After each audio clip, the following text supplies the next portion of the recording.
Stick a move in the ring. You can hit me with a word you fling. UFC bantamweight Jessica Rose Clark, thank you so much for joining me today. How's life right now? I see that you're in your camper, the famous camper. Yeah, the famous camper. Life's pretty good. It's a little weird up here. There's a lot of fires out here right now. And obviously being in a camper, this is all canvas. So it's just like a tent. So there's a lot of smoke in my camper, which kind of sucks. But no, everything else is pretty good though.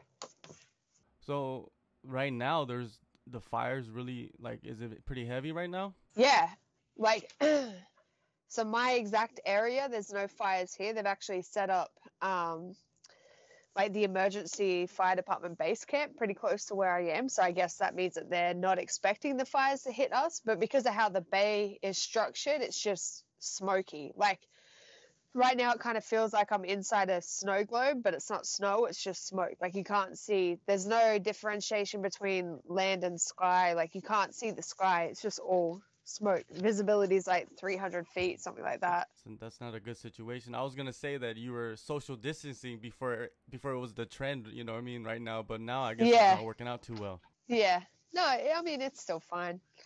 It's still fine. I'd still rather be doing this than anything else. Well, let's get into the last 2 years of your career. You know, it was full of obstacles. You had a lot of things going on. Can you say that it was the most burdensome or difficult time of your career so far? I mean, yes and no. Like, I've had injuries before. I've had pretty bad injuries before. And before I got signed with the UFC and had no insurance. So I couldn't actually get anything fixed, couldn't have any therapy, like couldn't afford a lot of things. I was just stuck sitting on my ass, kind of doing nothing, waiting for it to get better, you know? So it was very tough, but I'm very grateful that it happened whilst I was covered by UFC insurance. That was definitely handy. And whilst I had access to the UFC Performance Institute as well, because they were so integral in me recovering and getting better, you know? So it has been a really rough 2 years. Like I lost a fight and then I lost a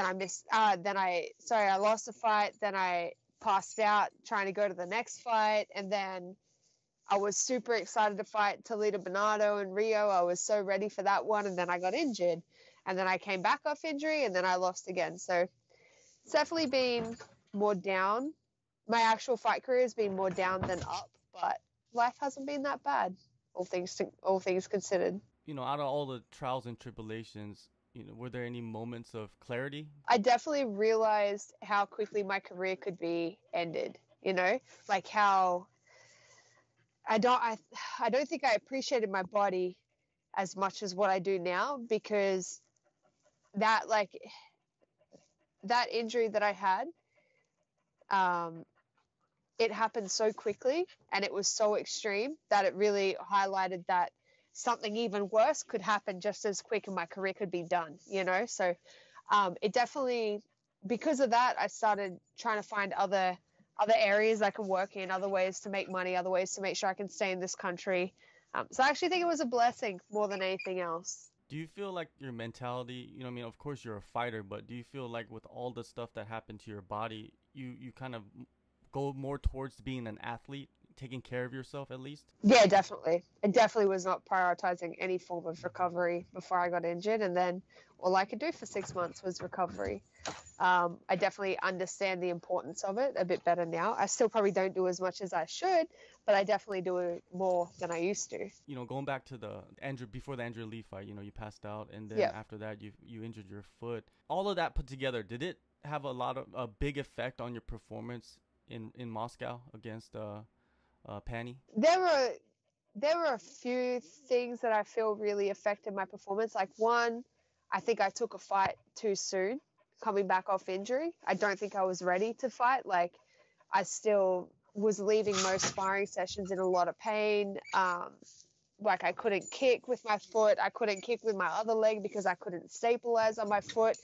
But I was broke, you know, and I so desperately needed to fight that I did, and I shouldn't have. Like I should, especially, you know, going back up to bantamweight. It was my first fight back up at a heavier division. I was still only walking around like 5 pounds off weight for that fight for the whole camp. So I hadn't grown back into bantamweight yet. and then fighting someone that I'd already lost to in the past.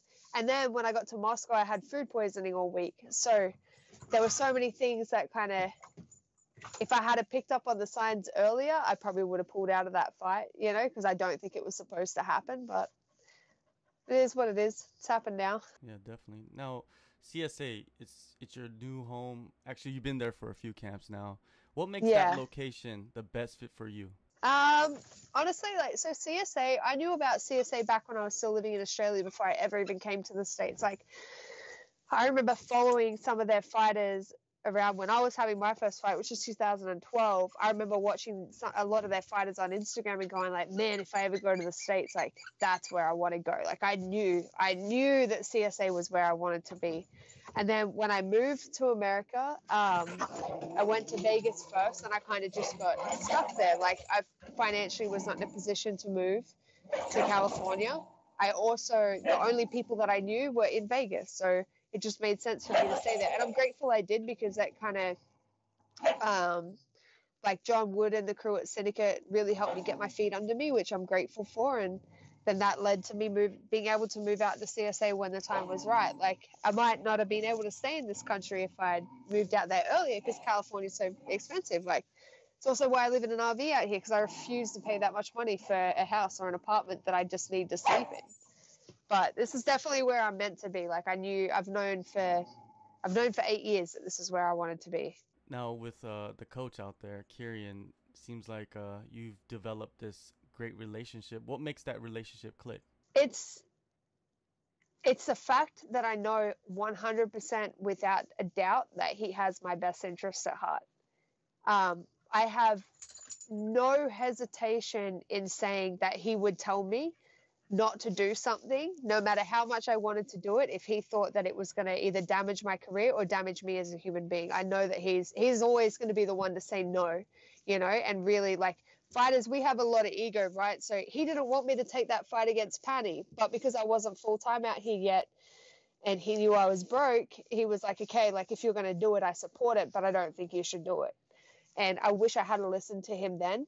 But yeah, like, I know with the relationship that we've developed, I know he doesn't want anything from me other than to see me succeed. And I've had coaches like that before, but not to the level that Kieran is. Like, I know Kieran would happily boot me out the door if I like argued with him or created a toxic environment in the gym. And I love that, you know, like, I know he has my best interest. I know he has the gym's best interest, and I know he has everyone's best interest at heart. So I never feel like I'm being bullshit. I never feel like I'm being lied to. I never feel like he says stuff just to keep me happy. Like, if I'm being a dickhead, he's going to tell me that I'm being a dickhead. Like, I need that. I think we all need that.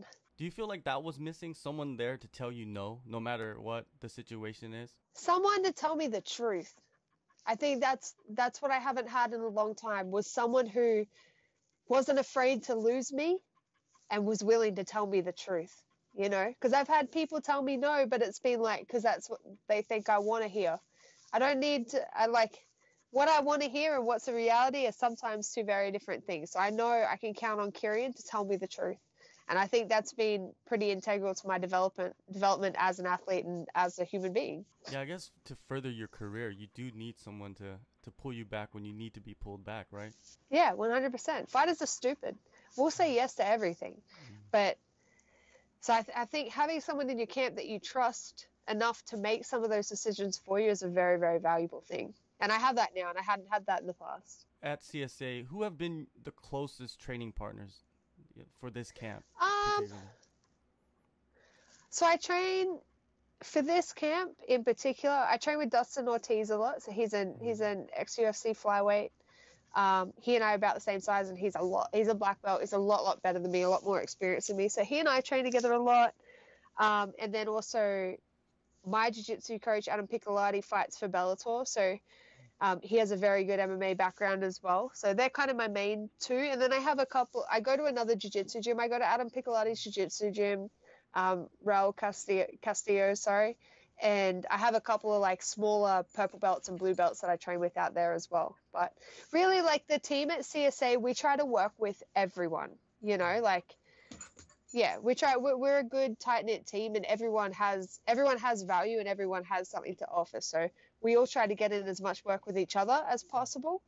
But yeah, obviously because of COVID, a lot of people are staying away. Like we had to do a lot of sessions training in the garage for a while. So like that's why Dustin's kind of been my main training partner. But has it been a blessing for you having those isolated sessions? Yes and no. Like I miss the gym being open. You know, that's a fact. There's something that comes from a really good team practice that you just can't replicate when it's one-on-one. And also, I think it's really valuable to be able to match yourself against a bunch of different styles. Like if you're constantly training with the one style, then you get really good at defending or attacking that one style, you know? So in order to grow overall, you need to be working with a bunch of different people. So I definitely miss that. But also it is kind of like having private sessions all the time. So there's benefits and there's downsides. Now, it's been around 10 months since your last fight. Did you expect to be out for so long? Because the UFC's been having events for months now. Yeah, I tried to get on much earlier. I tried to get on. I really like the time frame we had in mind was August. So I guess September's not that further past that. But I wanted to fight at the beginning of August. Also because my visa ended. The visa I was currently on ended the beginning of September. So I was like, cool, if I fight at the beginning of August, and I can go back to Australia, redo my visa, blah, blah, blah, blah. But yeah, obviously, there's also a lot of people willing to step up on short notice. And after my last fight, the very first thing that my coach said was no short notice fights. So I kind of didn't have that option, which I'm okay with. Like, I'm okay with having more preparation. So I got to fight. That's all that really matters, really. Yeah, definitely. Now, you're 2-2 in the UFC. Is this fight with Sarah somewhat of a crossroads fight for you, do you believe? For me, no. No. What, like, I've kind of come to terms with the fact that UFC is going to do what the UFC wants to do. And if I sit here and stress about, oh, if I lose this fight, I might get cut, then I'm just going to be miserable. So I really don't give a fuck. Like, I'm going to do, if I lose and I get cut, that's cool. I'm going to go somewhere else and I'm going to keep fighting. And if I win and I say, then that's cool. I'm going to keep fighting here. It doesn't really, where I fight doesn't really matter to me anymore. You know, like it's awesome. It's awesome being in the UFC and I love it, but I'm not going to sit here and expend energy worrying about what might happen if this fight doesn't go my way. Like, someone has to lose. No matter how the fight goes, someone has to lose, and it could very well be me. It could be me again. And if that's what it is, then that's what it is. I obviously have more development to do, and I would hope they give me another chance because this isn't the end of my contract. I'm still halfway through my contract, so we'll just see. But I can sit here as much as I want and try to figure out what they would do depending on how the fight goes. But we've seen them do weirder things than cut someone on 3 losses, you know? You know, with that said, and, you know, a lot of other fighters, it seems like that gets into their head. You know what I mean? What you just explained. And it kind of ruins It definitely did for my last fight. And that's kind of what has helped me feel the way that I feel now, because my last fight, I was so scared of losing my visa. I was so scared of losing a fight that it physically stopped me from being able to do what I know I can do. So I'm not going to make that mistake again. Like, I'm going to go out and I'm going to fight the way that I know I can fight. And if it goes my way, then fucking awesome. And if it doesn't, then okay. I'm going to deal with that as well. So there's no really expectations except for to win the fight going in. You know, like a lot of fighters are like, oh, I need to finish the fight. And, you know, I'm getting the bonus. I'm getting the fight of the night. There's none of that in your mind. No, I just want to fight. I've been asking for it for so long. You know, I just want to fight. I also like this. I've never fought a southpaw before. Sarah's a southpaw. I'm excited about that. Sarah, I really like Sarah. I've met her a couple of times already, you know, before we got matched up. So I'm just excited to be able to do what I've been working so hard to do, you know, like all that extra shit. If it's meant to happen, it'll come.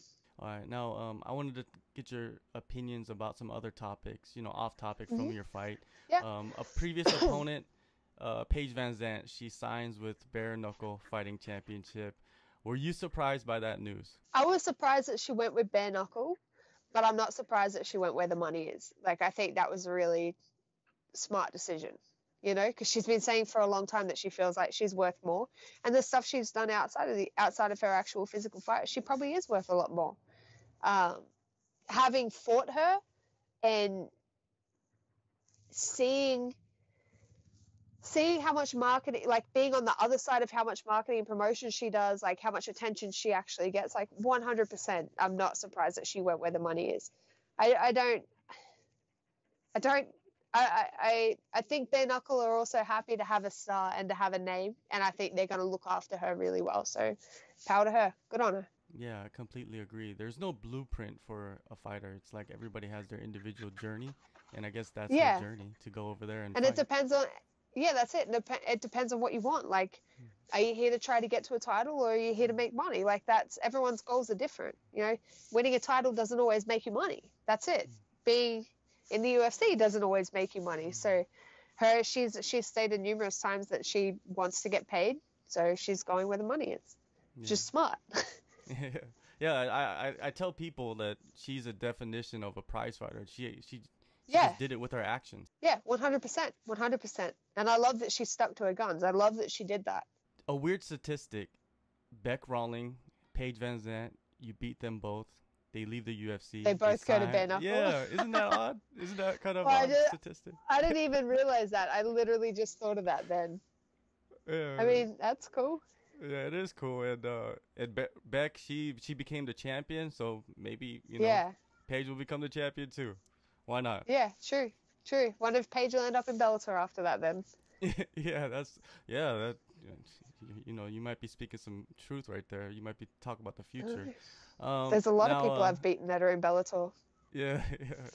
Amanda Nunes, she's defending her title against another fellow Aussie, Megan Anderson, UFC 256. Yep. What is your breakdown of that fight? Honestly, I don't know. Like, Megan's talent and athleticism is undeniable. Like, that's a fact. She's shown that time and time again that she can fight, you know. I don't feel like she's had that great fight in the UFC yet, you know. Like, her fight with Holly Holm was very one-sided. Her fight with Felicia Spencer was one-sided, you know, and then the Kat Zingano win is whatever, so controversial, and then I don't even know who that other girl that she fought was, you know. So I don't feel like she's had her great performance, so I can't really say how it's going to go. I think out of everyone that Amanda has fought so far, Megan stands the best chance based on power, size, athleticism, and like, she's at a fucking great camp as well. James Krause is one of the great coaches of our time, like one of the best fighters to turn coach, you know. So I think she's in with a real shot for sure. In saying that, Amanda seems to consistently have gotten better as she became the champ. I feel like she is a much better athlete now as a champion than she was getting there. It's like she won the belt and then instantly started working on everything that she had been lacking before that. So every time we've seen Amanda, she's come in a completely different animal. Like, she's come in with a different game plan. She's come in with different intention, and she's come in with a different skill set almost every single time. So I don't know which Amanda she's going to get. I feel like Amanda's probably going to go the same route as Holly Holm, but obviously Amanda's a much, much better grappler than Holly is as well. So I know James Krause is very good at doing breakdowns and game plans and stuff like that. So I have no doubt that that's what they're thinking as well, and that's what they're going to be working on. At this moment, do you feel Amanda is the greatest female mixed martial artist of all time? No. What about Megumi Fuji? Like, okay. Megumi Fuji has always been, right? Like, she retired, 22-0, multiple submission wins. Like, she is the greatest female. Amanda has done amazing, amazing, amazing things, you know, but yeah, no, I can't. No one's ever going to beat Megumi. Like, that's it. No one's ever going to beat Megumi. You think a lot of people have recency bias, right? They only see what's on recency bias. Like, they only remember what happened like the last few years. Yeah. I mean, Amanda's been around a fucking long time as well. Like, she has legitimately fought everybody, but it's like, how do you establish who's the greatest of all time? Is it Khabib? Khabib's undefeated. Like, does he count as the greatest of all time, or is it someone like GSP who went through losses and then worked his way back up and won titles again? Like, How do you establish who's the greatest? Yeah, it's you can, you know, it's just opinions. No, you can't. Yeah, that's why I'm asking. It's all. Yeah, that's it. I'm interested. She's a very close second. Now another massive fight, and I believe you predicted she would be the champion at flyweight. Valentina Shevchenko. She's taking on Jennifer Maia at UFC 254. How do you see this fight playing out? The same way all their fights play out. Like, I don't know who in that division is going to have the skill set to beat her. I don't think it's Jennifer Maia, because Jennifer Maia is also Muay Thai. I don't see the fight going the same way that like the Jessica I fight went, because Jennifer Maia is Muay Thai. She is a striker, so she has a lot more intelligent defense. She's very tough. She can take a good punch. But just Valentina is such an intelligent counter striker, and she's a southpaw, which are two things that most people don't ever get an opportunity to deal with until they come up against her, you know? Yeah, I don't know who in that division has a real shot other than probably Cynthia Calvillo, but just because she's so good at grappling and so good at the wrestling. But yeah, I don't know. It's tough. Yeah, it is tough. Yeah, I don't. It's hard to say. I don't see anyone beating her for a while. I think she's gonna retire as the champ. But then at the same time, you know, we thought that about Ederson Silva, right? And then all of a sudden, I never thought that about Ederson Silva. Oh, you did? But okay. But yes, I understand what you're saying. I understand. Yeah, it's kind of that mystique a little bit, you know. Yeah. Well, September 19th, UFC Fight Night, Las Vegas. Jessica, thank you so much for the time, and good luck on the fight. Be safe. Sweet, thank you. Thanks for having me. Hey guys, Sasha Platnikoff here, letting you know to tune in to SCMP Post Fight for all your weekly martial arts news.